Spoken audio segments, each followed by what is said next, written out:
This is AsianJeff. He is really loud,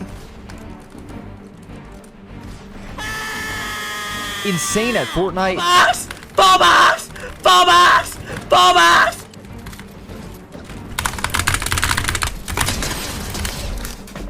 and pretty interesting to say the least.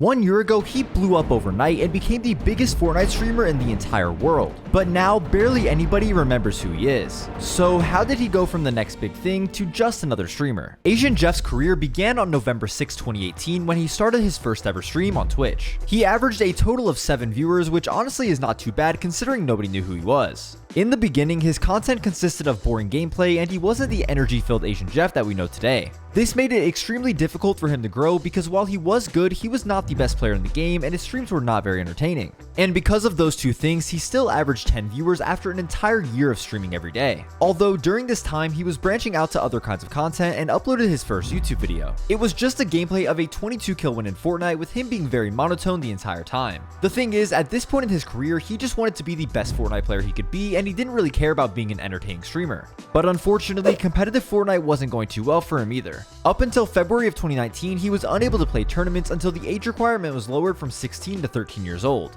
Luckily, this change came at the perfect time for the biggest Fortnite tournament ever, the $30 million Fortnite World Cup. While he did make his first competitive earnings after placing 498th in week 2 of duos, he did not come anywhere close to qualifying for the finals in New York. But during the qualifiers, he did have one highlight, and that was when he killed the biggest streamer in the world at the time, Tfue.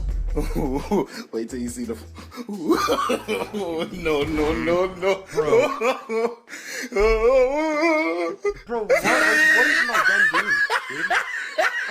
The $175 he earned kept him motivated to keep on grinding. And next up was Season X's trio FNCS. During this time, he was still averaging less than 10 viewers on Twitch, but his personality was starting to amp up. And during week 2 of this season's qualifiers, he met Oliver OG, who is a very important person in his career later on. Up until November of 2019, nothing really changed. His competitive career was still going very poorly, and his streams were also doing pretty bad. But little did he know, his life was about to change forever. That's because the first ever Fortnite box fight map was released and every competitive player was grinding them because it was the best way to improve at fighting. This included people like Unknown, Mongrel, and of course, Clix. Clix would stream himself playing wagers, better known as tokens today, all day long. And one day, Jeff gave him $15 to have his chance in a 1v1 box fight.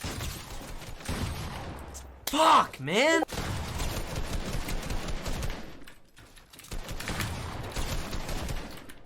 I can't triple him. Jeez, buddy, you're really fucking good.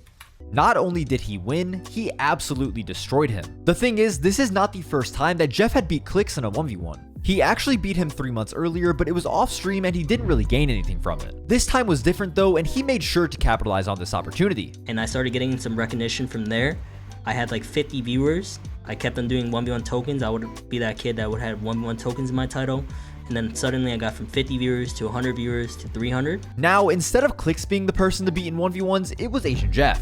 This caused him to immediately start averaging hundreds of viewers, and he realized that he could make streaming and wagers a full-time career. The consistency, talent, and overall entertainment had him pulling over 1,000 viewers every time he went live. While the content side of things was going well, the competitive side was not. That was until solo FNCS in Chapter 2 Season 3. During this season, he was grinding a lot since he didn't have to rely on a teammate to be on the scrim. Jeff was playing solo scrims so often that apparently I had beef with him. I was definitely pretty cringe 4 years ago, so I'm not surprised this happened.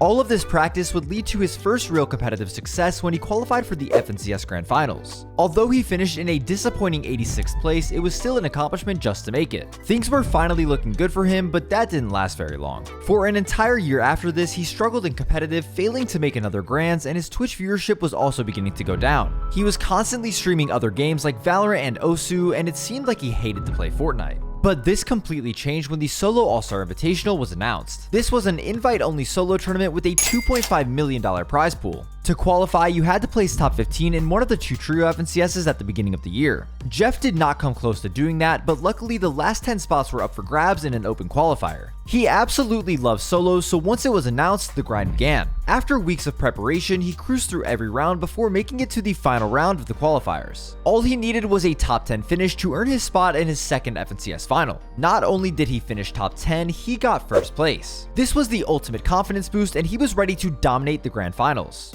He did not. Once again, he finished close to last, but his love for Fortnite was back and now he had solid teammate options. For the trio FNCS later in the season, he teamed up with Oliver OG and Alige. In the heats, they were basically guaranteed to qualify for grand finals until this happened. I'm driving in his face. I just died. What? What? I'm not playing. To make things worse, they ended up finishing in 7th place because of this when they needed a top 6 to make it through. This had to be a sign that competitive might not be the right path for Jeff to take. And after this, he had another slump where he struggled to place well at all. The thing is, when one door closes, another door opens. During this time, he started to realize that content creation was a much better thing for him to focus on rather than competing. While he did make a few more FNCS Grand Finals, his primary focus was on being as entertaining as possible.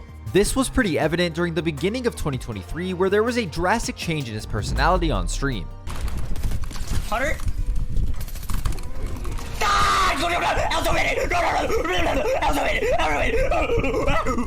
Whether you think it's funny or cringe, this started to bring more and more people into his streams as the clips went viral. He was finally able to grow from 500 to almost 2,000 average viewers. Not only were his streams doing well, his YouTube was too, as his videos were consistently pulling close to 1 million views. But the one thing that would truly change the trajectory of his career was TikTok. Clips from his stream were going completely viral, and that would keep bringing new people over to Twitch. His viewership was absolutely nuts, but this was truly just the beginning. November of 2023 came with the release of OG Fortnite. For 1 month, we were going back to the game that everybody once fell in love with. No matter what, if you enjoyed Fortnite during this time, you were going to come back to play. And more people playing Fortnite meant more people watching Fortnite. With AsianJeff on the rise, this was the perfect formula to blow up on another level, and he did just that. By the 3rd week of OG Fortnite, he was averaging over 5,000 viewers, and clips of him on TikTok were getting millions of views every day. One clip that went absolutely nuclear was when his mom came into his room and said he was being too loud.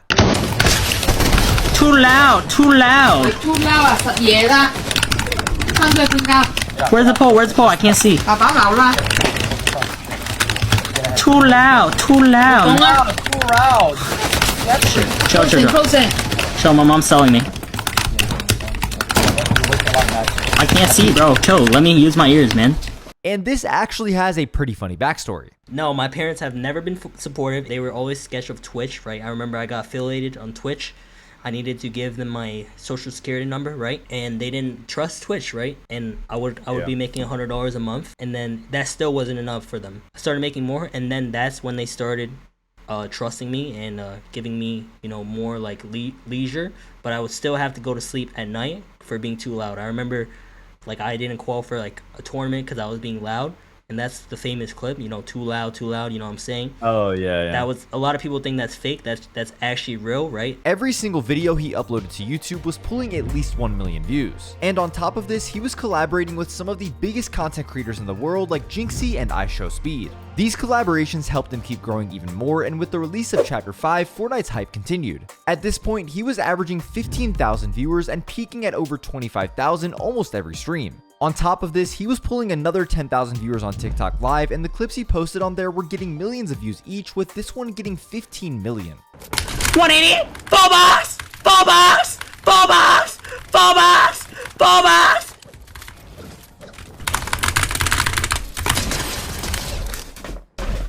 He was on top of the world, but sadly, everything was about to come crashing down. In the middle of all his success, he had to go on vacation with his family. The worst thing about it is that he already knew he'd fell off before he even left. With content creation, especially streaming, as soon as you take a break, the viewers will find a different person to watch pretty quickly. Although he went live a couple times during this trip, it was pretty inconsistent, which caused his numbers to be pretty bad. But when he finally got back home, his numbers were pretty solid for the first couple streams. Unfortunately, this did not last very long. He went from 12,000 to 5,000 to 2,000 viewers, and nowadays this number sits around 500. By no means is this bad, but compared to where he was less than 9 months ago, it's not the best. And as sad as it is to say, this vacation ruined his career. Number one, the reason why I had to go back on vacation, right? My parents, right? Their parents are immigrants, right? A lot of immigrant parents, they don't really get to see their parents or their grandparents. And my mom, right? My mom and my dad, they're immigrants.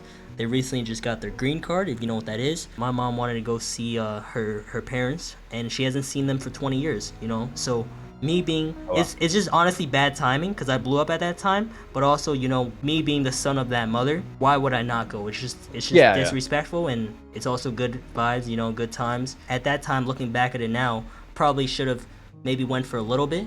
You know, I wasn't really an adult during that time. Like, I would listen to my parents, you know, I wouldn't be able to make choices for myself, but looking back at it, I could have definitely like went there for like maybe like a week and then came back, you know what I'm saying?